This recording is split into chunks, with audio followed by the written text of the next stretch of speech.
Assalamualaikum warahmatullahi wabarakatuh. Perkenalkan, nama saya Lisdayanti Andini Akbar dengan NIM 44220076, kelas 446C05 Kampus Kaliabang. Untuk kali ini saya ingin mempresentasikan tugas individu desain produksi berupa game show komedi improvisasi dengan judul Komedi Island Indonesia.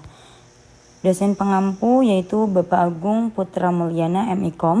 Salam hormat Bapak. Oke, kita lanjut untuk materinya. Sebentar ya.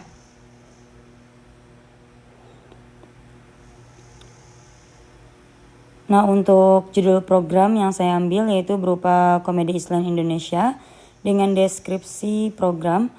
Komedi Island Indonesia adalah serial komedi realitas yang ditayangkan perdana di Prime Video pada 9 November 2023. Serial ini merupakan adaptasi dari format Thailand dan direkrut Patrick Effendi dan merupakan kolaborasi dengan Amazon Studios. Untuk hiburan dasar seri ini menawarkan konsep hybrid yang menggabungkan elemen skrip berdasarkan naskah dan pengalaman pengamatan baru yang tidak terduga, yang tidak ditulis alias improvisasi. Kisah ini berfokus pada 9 aktor dan komedian Indonesia termasuk Tora Sudiro, Asriwela, Cinta Laura, Nilina Zubair, AM, Muslim Trotan, Uus, Onadio, Leonardo, dan Dustin Tiffany di pulau itu.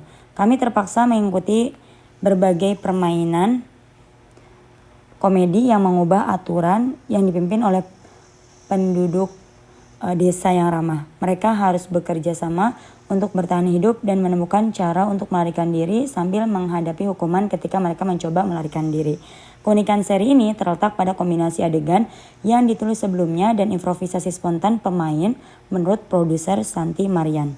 Tantangan terbesar adalah bahwa tindakan konsisten menggabungkan elemen dari skrip dan elemen tulis ini memungkinkan aktor untuk menunjukkan keterampilan improvisasi dan menciptakan momen komedi yang otentik dan menghibur. Pulau Komedi Indonesia terdiri dari 6 episode, 30-50 menit per episodenya. Serial ini menunjukkan tidak hanya hiburan, tetapi juga grafik film yang merusak mata. Menampilkan latar belakang pulau terpencil di Phuket, Thailand, seri ini menawarkan petualangan yang menarik dan tertawa dan menjadikannya pertunjukan berharga yang dapat dinikmati dengan penonton yang mencari hiburan komedi yang berbeda.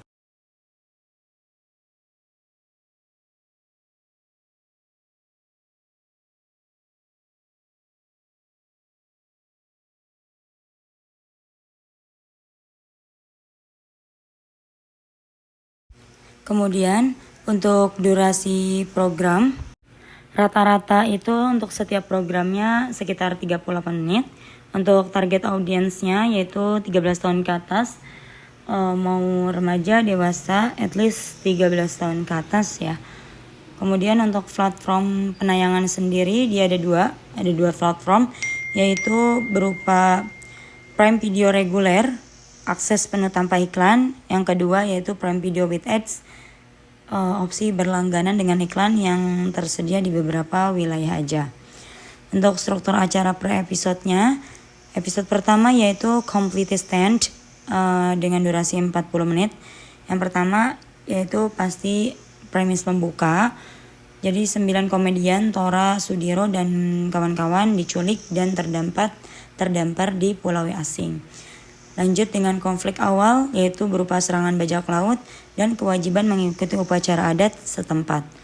Kemudian untuk tantangan perdananya yaitu permainan komedi ala desa yang menentukan logistik dan tempat bermalam. Dan dilanjut dengan penutup yaitu berupa muncul petunjuk bahwa ada pertunjukan lebih besar yang menanti. Lanjut di episode kedua ya. Episode kedua The Prioritas Comedy Show yaitu di 34 menit. Yang pertama revalasi tokoh utama. Peserta bertemu Pangeran Bajak Laut berusia 12 tahun yaitu siapa penguasa pulau tersebut. Kemudian pengantar format diumumkan bahwa mereka kini dari bagian komedi game show berhadiah harta karun. Dilanjut dengan rangkaian game sketsa improve yang menuntut kerjasama. Ya, jadi si Asri mendapat keistimewaan karena sikapnya yang baik. Terus dilanjut dengan setup konflik lanjutan, yaitu berupa bibit ketegangan di antara peserta yang muncul. Lanjut di episode yang ketiga ya, Escape Gone Wrong di 39 menit. Yang pertama itu acara pantai komedi show resmi dimulai di tepi laut, publik pulau jadi penonton. Untuk upaya pelariannya, Onat dan Cinta ini menyusun rencana kabur di tengah pertunjukan tersebut.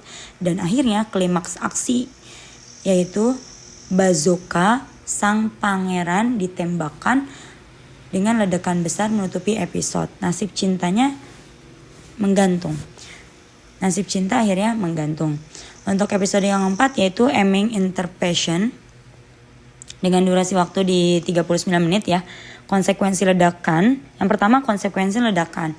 Onat akhirnya selamat. Terus kelompoknya ya terpencar di hutan lebat. Kemudian karakter baru muncul nih. Karena menemukan Aming, komedian yang lebih dulu terdampar. Dilanjut dengan pengejaran dan penyamaran. Bajak laut menangkapi peserta. Ya, jadi si Aming sama si Tora ini tapi lolos ya untuk penyamaran tersebut.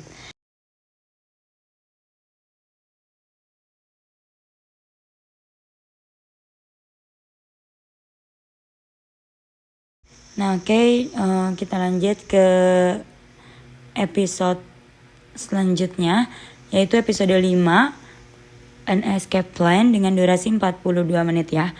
Yang pertama hukuman pangeran muncul nih, permainan denda bagi peserta yang membuat kekacauan. Dilanjut dengan strategi rahasia, Aming, Tora, Asri akhirnya menyusun skema penyelamatan rekan. Karena kan ditangkap tuh sebelumnya. Terus dilanjut dengan tantangan fisik dan improv berupa kombinasi lomba slapstick dan adlib demi lolos hukuman tersebut. Gitu. Lanjut ke ke episode 6 ya. Untuk episode 6 ini yaitu berupa fight and flight dengan durasi di 33 menit. Yang pertama final round nih. Di sini permainan pamungkas dengan taruhan kebebasan. Kemudian lanjut dengan korban yang sukarela, yaitu Aming, Tora, Asri, Nirina menahan bajak laut agar tim lain melarikan diri. Jadi gardanya nih Aming, Tora, Asri sama Nirina tuh. Resolusinya apa? Sebagai peserta berhasil kabur. Sebagian ya. Resolusinya itu sebagian peserta berhasil kabur. Pulau dan game show tersisa misterius dan membuka peluang musim lanjut. Untuk visual dan suasana studiosnya, yang pertama yaitu latar pulau tropis. Saya ambil dari latar pulau tropis karena suasananya itu lebih ke eksotis dan lebih natural alami aja gitu ya. Terus juga kenapa sih ngambil latar pulau tropis? Karena terinspirasi dari lingkungan pulau terpencil, terus dikelilingi hutan yang lebat, pantai berpasir putih, dan area pedesaan buatan.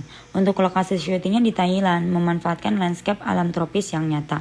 Yang kedua, set desa dan propertinya yang super tradisional. Dibuat menyerupai kampung fiktif dengan gaya lokal Asia Tenggara. Kemudian bangunan kayu, patung-patung adat, serta altar desa digunakan sebagai properti latar. Suasana desa dibuat mistis namun humoris mendukung tema pertunjukan misterius tersebut. Kemudian kita ke visual yang ketiga ya, yaitu area game show bergaya outdoor. Arena permainan berada di alam terbuka, kayak pantai, lapangan rumput, hingga dalam hutan. Properti permainan penuh warna dan bentuk unik seperti bazooka mainan, rintangan yang lucu. Untuk set permainan dirancang untuk menunjang komedi fisik, slapstick, dan improvisasi. Oke, lanjut ke nomor 4, yaitu kostum karakter fantasi. Peserta dan penduduk pulau menggunakan kostum khas karakter fiktif, yaitu kayak pangeran bajak laut, penduduk aneh, dan penjaga yang lucu. Yang kedua, kostum lucu dan tidak biasa mendapatkan nilai visual sekaligus elemen komedi tersebut. Lanjut ke poin kelima, yaitu suasana syuting dan sinematografinya. Yang pertama, gaya pengambilan gambar menyerupai reality show dan variety show Jepang dan Korea. Banyak kamera tersembunyi dan pengambilan sudut lebar agar menangkap reaksi spontan peserta. Dan yang terakhir, pencahayaan alami dominan namun tetap ditambahkan efek dramatis untuk highlight momen tertentu. Gitu. Lanjut ke nomor 6 ya, nuansa emosionalnya itu yang dibangun. Jadi komedi mendominasi tapi dibumbui unsur pertualangan dan misteri. Suasananya dibangun untuk mengejutkan peserta hingga spontanitas tinggi dan lucu. Untuk musik latar dan efek suara mendukung suasana kocak dan penuh kejutan. Oke, lanjut ke gimmick ya. Gimmick atau ciri khas programnya. Yang pertama yaitu format hybrid, scripted dan improvisasi. Yang kedua latar pulau fiktif dan terjebak. Yang ketiga permainan komedi bertema absurd. Yang keempat karakter fantasi dan dunia buatan. Yang kelima reaksi asli jadi inti hiburan. Yang keenam suasana visual yang kuat dan pastinya konsisten. Seperti itu. Oke, untuk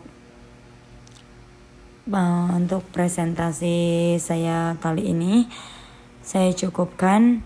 Kurang lebihnya saya mohon maaf. Billahi taufiq wal hidayah. Wassalamualaikum warahmatullahi wabarakatuh.